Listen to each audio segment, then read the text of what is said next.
Padma baptism ఇచ్చిన గొడవ వస్తుంది. పిల్లకి బాప్తీసం ఇచ్చినప్పుడు నువ్వు పైకి రా. బాప్తీసం ఇచ్చినప్పుడు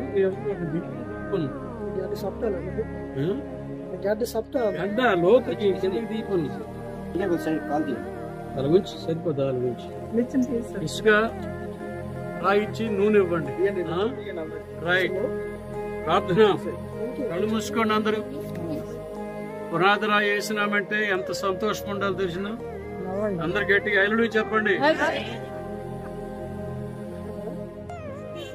మరి జీవం గల దేవుని నామం పేరిట ఈ రాయిని మరి నూతన దేవాలయాన్ని కట్టే దేవాలయం ఉంది.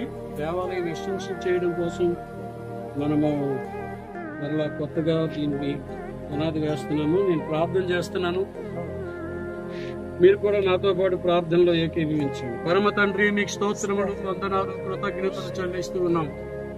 భూమికి పునాదులు వేసిన దేవుడవని పరమ తండ్రి, మీ నామమునకు ఘనత, మహిమ, ప్రభావములు కలుగునుగాక. మందిరం ఎక్స్టెన్షన్ కొరకు ప్రభువా నా తండ్రి, ఇదిగో నా ప్రభువా మరి నూతనంగా మరొకసారి పునాది రాయిని వేస్తుండగా తండ్రి, రాయి వేసిన తరువాత నైనా ఎక్కడ ఏ పనులు ఆగిపోకుండా సమస్తము నీ చిత్తానుసారము జరుగునుగాక. స్తోత్రాలు, వందనాలు, కృతజ్ఞత స్తుతులు చెల్లిస్తూ ఉన్నాం. మీ నామం పేరిట ఈ రాయిని పునాది రాయిగా వేస్తున్నాం. తండ్రి యొక్కయు, కుమారుని యొక్కయు, పరిశుద్ధాత్మ నామమున ఈ రాతిని మూలరాయిగా ప్రతిష్ఠించుగా కృప చూపమని యేసు నామమున ప్రార్థించి వేడుకొనుచున్నాము తండ్రి. ఆమేన్. తండ్రి